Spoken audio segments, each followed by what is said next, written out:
County Fairgrounds here in CoolKay. Do I have Lisa-Clyde from You Kiddle? do. Kiddle Karoo. Hi. Perfect timing. Hi. Hi, Kiddle Karoo. Okay, so you've been doing Kiddle Karoo for how long, and where have you been doing it? Oh, well, I have been doing it for, I'm going to say probably 15 plus years. Maybe 15 to 20 years. I'm not exactly sure the date I started.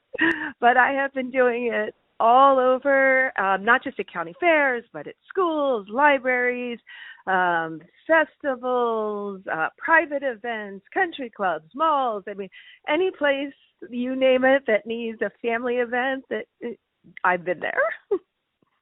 Okay, so one of the things I always ask, and people are always interested to learn, is how did you get into this? That is a great question, and people do ask me that all the time. I'm a performer of all sorts, a dancer, a singer. I write shows, and so when my son was young, so I used to, first let me back up, hold on. I used to do a lot of children's entertainment when I was younger, like going to birthday parties and being a character or something like that. So I started doing those kind of things. And then when I got married and my son was young, I was listening to the music that he was listening to, and I just thought, I could write kids' music. And I just had this idea one day to put on a children's show, a theater show. And I did it for charity to raise money, and I wrote the music, and I came up with this character, Kiddle Karoo. And it was just kind of a whim idea to be creative and see if I could write children's music and, kind of have fun. So after that, I was asked a lot, oh, can you do this or can you do that? And it seemed to just kind of move in a direction. And so I went with it. So I just started doing different types of shows and kind of molding it for this type of venue and that type of venue. And then suddenly that became my life. So Lisa, do you put on these shows by yourself? No. I have, there's anywhere from 3 to 6 other people that are part of my productions. Okay. So say, how long does one of your events usually last? I mean, hour-wise. It depends. Like at the county fairs, we do 30-minute shows. So I'm able to rewrite shows. But then when I'm a headliner, I do a full hour concert. Schools are usually about 45 minutes because that's about all the attention span that the kids have. So it's kind of I've managed to write things for every type of venue. And, school shows are so different than county fair shows. I mean, they're absolutely, which I had to learn. My first time I went into the county fair circuit, and I took one of my shows that worked so perfectly at a school, and I did it, and it was just like, this does not work at all in this world. So I had to, rewrite and kind of look at all the other entertainers that are working the fairs and what are they doing and how do I take what I do, which works, and make it work for the county fairs. And so after some rewriting and figuring it out, then I was like, okay, I got it now. Now I know how to do that in that setting. So every setting, I think, is different. Okay, so when you do a county fair, though, you bring all your own stuff and set up your stuff? Yes, we have our most popular show is our Barnyard Bash. And that we bring a giant barn, which is a puppet stage. And I have a dedicated puppeteer and also another guy who does mascot characters, and he's like a giant pig and a giant chicken in the show. So our county fair show, there's 3 of us in that show. And we bring everything. We bring all the puppets and the giant barn and all of it. Okay. So, I have obviously not seen one of your shows. So what's this like? Is it a lot of music and like maybe like dancing and cartoon characters? Would you explain? Yeah, it's First, it's funny. So all of it, there's a lot of comedy in it. It's all musical, so there's a lot of music numbers, which I write the music. And it has puppets as well, and big cartoon, like, big mascot characters, not cartoon, but like mascot characters as well. And it is all interactive. So the kids, yes, they dance, and then they play instruments and, be part of the band and learn hoedown moves. And so the whole thing is interactive, become chickens and, this and that. So it's very interactive, very musical, very high-paced, very high energy. I've learned how to get the parents involved, too. So even though it's geared towards children, we try to make it as much of a family show and get, parents to, volunteer and do certain things as well.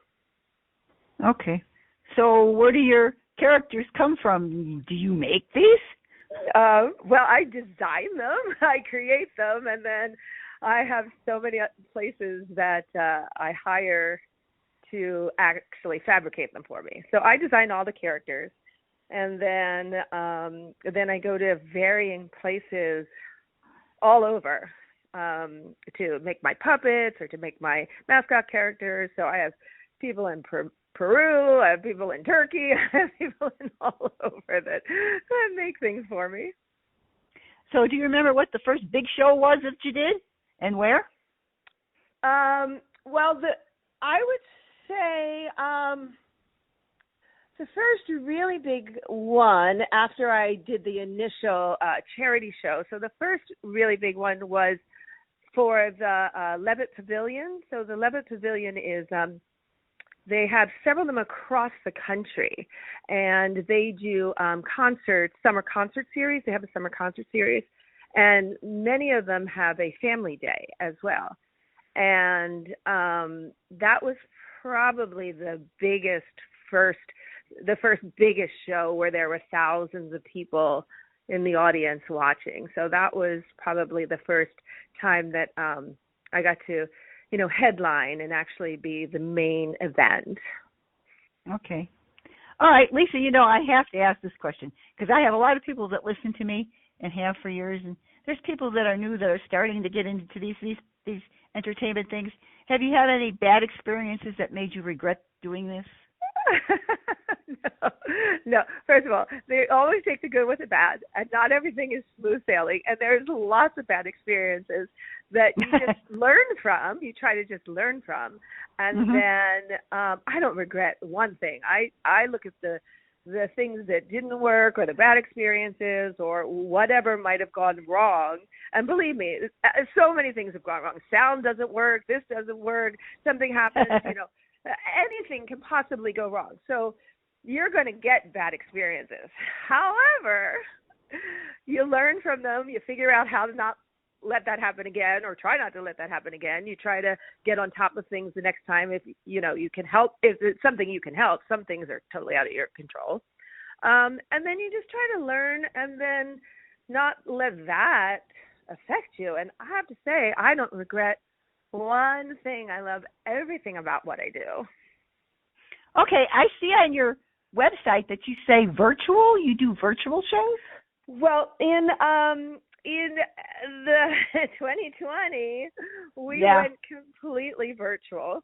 So that was kind of a fun thing because, my business is live entertainment. This is what I do for a living. This is everything I do. It's live entertainment. And in 2020, we all got shut down.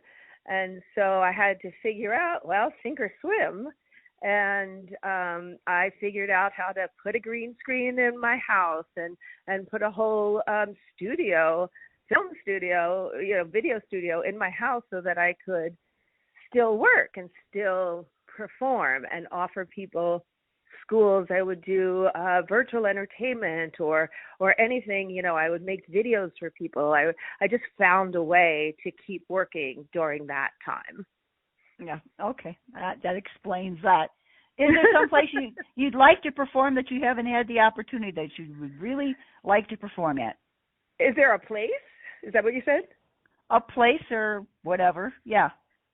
Um, that's a really good question. Yeah, I always want to, I don't know that there's one specific place. I mean, that I'm dying to go to, but as I find places, like this summer we're going to Virginia. So I'm in Los Angeles, and so usually we stay up and down where we can drive to. So we kind of stay in California or Oregon or Washington. We kind of stay along the West Coast when we perform because we bring so much. We have to be able to, drive there. So this year we're going to Virginia to perform at Wolf Trap Theater, which is really cool. So that's a whole new experience to just get to try to take this on the plane and perform in a whole different type of space. So it's always fun and challenging to find a new place where I could perform.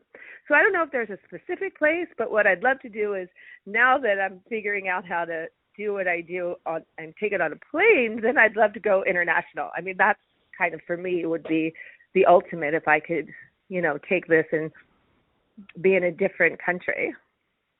Hey, Lisa, there's a lot of fairs on the East Coast. So I've heard. I've not performed any East Coast fairs yet. Like I said, we had to be able to drive to where we were going. So we're figuring that out this year and starting and doing a show in Virginia. So that's exciting. Hey, are you married? I am. That's a good question. I am separated. So okay. That's a hard one to say. Yeah, well, I was just wondering how your husband thought about this. Oh. But fortunately, my son is in my show with me, and he plays music, and he's a musician and a singer, and so he gets to travel too with me, and for as long as he'll do it, I still have my son in my show. So how old is he? He's 21. Oh, well, that sounds cool. At some point, he's going to go do his own thing, but as long as he's still, wanting to be a part of the production, I love it. So you do Halloween shows too, I see, right? Yes. That sounds like fun. Yeah, I've tried to come up with shows for every, the main holidays. Have a Christmas show, an Easter show, have an Earth Day show, Halloween show. So I didn't want to be limited to just one thing. And then it also, then with every show I write new music. It's a very creative process. I design new sets. I, design new characters. So every time I start, and I'm just actually thinking now, because we have two shows that we do for the fairs mostly. We have two different shows. And so I was just thinking, because so many people want us back the next year, but they don't want the same show 2 years in a row. So I was like, I should probably come up with a third show maybe this year. So I'm in the process of thinking that, but that's a lot. I mean, to put up a whole show from nothing is a lot of work to start from zero, but I feel like it'll be worth it eventually once it's all done. Well, the reason I asked you that really too is because I have a website called HalloweenEventsUSA.com. You might take a look, and I'd love to have you posted there with something Halloweenish. So if you want to take a look and get back to me, we'll do that. I would love to. Of course, I'd love to post on that. Yeah. Okay. All right. Well, I don't know. All your contact information and stuff is on your website. Do you want to tell people how to reach you? Sure. First thing, come to my website, which is KiddleKaroo.com, and you can contact me, info@KiddleKaroo.com. You can come to any social media @KiddleKaroo. It's pretty simple. Kiddle Karoo all the way down the line. You can find me, follow me, get in touch with me, book me for events, anything. Okay. Well, that sounds really good. Okay, now. Okay, thank you. I've enjoyed the interview. Okay, thank you so much. It was so nice speaking with you. Thanks for doing this with me. I greatly appreciate it. and hopefully you'll get some traffic from it. Bye, Lisa. Great.